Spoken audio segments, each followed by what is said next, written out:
Halo semua, balik lagi di Tanya Dok. Bareng saya Aditya Ananda, tempat di mana kita akan membahas estetika dan anti-aging, kesehatan gigi dan mulut, dan juga penyakit kulit dan kelamin. Dan kali ini topiknya yang akan kita bahas adalah perawatan saluran akar. Ya, jadi kita akan bahas mengenai apa itu perawatan saluran akar. Apa itu perawatan saluran akar yang biasa dikenal sebagai root canal treatment, dan juga bagaimana manfaatnya, bagaimana fungsinya atau bagaimana dampaknya terhadap kesehatan gigi dan mulut. Tapi di sini saya tidak akan sendirian karena pertanyaan-pertanyaan tadi atau hal tadi yang akan langsung dijawab oleh dokter spesialis kita. Jadi kalau di episode kemarin kita menghadirkan dokter spesialisnya yang cantik, dan sekarang dokter spesialisnya ini tampan dan rupawan. Tepuk tangan dulu dong. Siapa lagi kalau bukan Dokter Reza Yudiansyah. Dok. Yuk. Dok. Alhamdulillah sehat. Gimana Mas kabarnya? Baik, alhamdulillah. Makasih sudah meluangkan waktunya untuk direpotkan untuk bisa hadir di sini. Di Tanya Dok. Episode kali ini membahas tentang perawatan saluran akar. Atau katanya root canal treatment. Atau nih kanalnya kanal timur atau kanal barat nih Dok? BKT. Sebenarnya gini Dok. Perawatan saluran akar tuh apa sih Dok?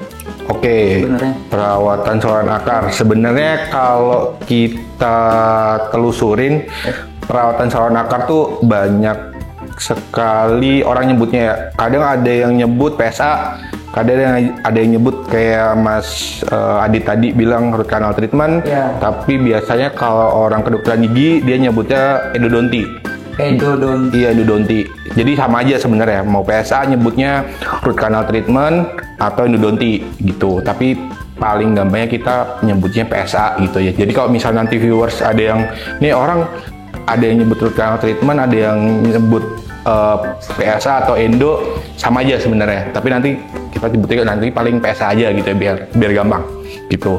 Jadi PSA itu sebenarnya salah satu perawatan kedokteran gigi yang nanti fungsinya itu kita menghilangkan atau membunuh kuman di bagian saluran akar gigi gitu, saluran akar gigi. Jadi ini sebenarnya perawatan hampir paling akhir sebelum perawatan akhirnya ujung-ujungnya gigi kalau misalnya nggak bisa dipertahanin dicabut. Nah ini perawatan sebelum paling ujungnya gitu. Jadi paling akhirnya sebelum dicabut tuh biasanya kalau masih bisa dipertahanin dirawat saluran akar gitu. Kalau masih bisa dipertahanin. Benar. Kalau bisa dipertahanin? Terakhirnya cabut, cabut, iya benar. Kalau gitu, kalau gigi cabut, kalau di hubungan putus itu, ya kayak gitu. Terus itu kan tadi pengertian secara ininya. Benar. Terus kenapa sih orang itu harus PSA, harus dilakukan PSA? Gitu. Biasanya kalau misalnya kita lihat kondisi pasien, kita misal datang gitu, kita lihat keluhannya gimana. Nah, biasanya kalau kita lihat pasiennya kondisinya itu giginya udah terinfeksi Mas. Jadi biasanya gigi kan ada lapis-lapisannya banyak tuh. Yang pertama tuh biasa kita kenalnya email, dentin, habis itu baru nih dia ada saluran akarnya. Nah kalau misalnya email udah kekikis, terus kumannya udah masuk ke dentin, apalagi udah masuk ke saluran akar, nah itu kita lakukan perawatan saluran akar gitu. Jadi kalau misalnya pasien udah datang terus kita cek, wah ini udah sampai saluran akarnya, udah kita berarti lanjutin dengan perawatan saluran akar gitu untuk mempertahankan giginya gitu. Terus itu kan tadi tindakannya Dok ya. Terus bisa jadi apa ya? Semua orang tuh wajib atau harus nggak sih melakukan perawatan saluran akar? Kalau ada hal-hal tertentu yang menyebabkan dia harus seperti itu. Jadi kalau misalnya kita lihat nggak semua gigi bisa di PSA. Ada indikasi kontraindikasinya antara gigi itu bisa dilakukan saluran akar, perawatan saluran akar, atau itu yang tadi terakhir kita cabut giginya. Gitu. Jadi kalau misalnya kita lihat pas dia datang, oh ini giginya masih bisa dipertahanin, tapi infeksinya udah sampai dengan saluran akar, udah masuk, berarti otomatis kita harus lakukan perawatan saluran akarnya. Apalagi kalau kita misalnya lihat pasiennya udah datang, terus tiba-tiba kita lihat, wah ini infeksinya udah sampai timbul, biasanya kayak ada selentingan di gusi, kita biasanya kita sebut dengan abses tuh, kalau kayak gitu dia. Abses, ya selentingan, terus kadang dia muncul ada nanah tuh, biasanya dia keluar dari situ. Nah itu udah pasti kita perawatan saluran akar. Kalau giginya masih bisa dipertahanin, kalau enggak udah pasti dicabut di bagian kayak gitu. Terus ini buat teman-teman yang lagi harap cemas nih dok, kalau sampai giginya harus dilakukan gitu. perawatan saluran akar, kira-kira sakit nggak tuh? Nah kalau misalnya sakit apa enggak, harusnya sih enggak ya. Enggak. Jadi kita sebisa mungkin, apalagi dengan sekarang teknologi kan udah makin berkembang mas. Kalau dulu misalnya ada yang datang PSA harus beberapa kali, apa dia harus perawatannya lama, nggak bisa sekali, 2 kali. Nah, kalau misalnya dia memungkinkan pasiennya datang terus kondisinya bisa dirawat sekali, bisa langsung dirawat. Tapi kalau misal kondisinya emang giginya infeksinya udah besar, udah pasti berkali-kali. Gitu. Tapi kalau misalnya dia fokusnya ke sakit, harusnya sih nggak sakit. Jadi kalau kita misalnya mau rawat saluran akarnya, biasa kita bius dulu biar dia nyerinya itu nggak terlalu. Iya benar gitu.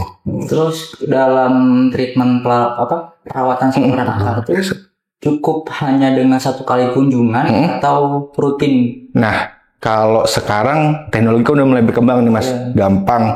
Kalau dulu kita paling misalnya datang, wah kita harus ronsen dulu, harus nentuin dulu nih perawatan saluran akar sampai mana, terus pengerjaannya kayak gimana. Kalau sekarang dengan teknologi yang udah berkembang, udah bagus banget, sekarang pilihannya juga banyak, bisa ada yang bisa sekali, ada yang bisa berkali-kali, tergantung balik lagi tuh infeksinya udah sampai mana, terus giginya udah keadaan terkininya udah kayak gimana gitu. Nah itu kalau dari gigi yang sudah terdampak, sudah terinfeksi, itu masih bisa berfungsi seperti sebelumnya atau ada kerusakan yang lanjut atau bagaimana dok? Jadi PSA ini kalau misal kita udah lakukan, habis PSA ini biasanya ada pilihannya banyak mas. Kalau misalnya giginya dia masih bisa kita tambal, tapi kalau misalnya atasnya kita nggak bisa kita tambal, biasanya kita bikinin pasak tuh. Apa tuh pasak? Pasak dia masuknya ke gigi tiruan sebenarnya dia. Kalau pasak jadi mahkota pasak tiruan gitu dia. Kalau enggak, kalau dia kita masih bisa bikin lagi, kita bikin jaket biasanya. Jaket tuh gimana? Sama jaket itu gigi tiruan cekat di situ. Oh iya. Gigi tiruan cekat. Nanti kalau di segmen saja mungkin kita bahkan bahas lebih detail lagi. Benar, gigi tiruan cekat boleh. Nah ini terakhir dok, dokter ada tips atau pesan nggak nih buat sahabat Pandawa semuanya? Ya, biar giginya juga tidak harus melakukan perawatan saluran akar atau bagaimana? Oke, jadi buat sahabat Pandawa jangan lupa pokoknya jaga kesehatan gigi, terutama gosok gigi minimal 2 kali sehari. Benar. Habis sarapan dan sebelum tidur. Dan terutama kontrol kesehatan gigi kalian minimal 6 bulan sekali. Jangan di mana-mana, pokoknya harus di klinik utama Pandawa. 6 bulan sekali? 6 bulan sekali minimal. Berarti setahun tuh 2 kali? 2 kali minimal. Bisa, boleh.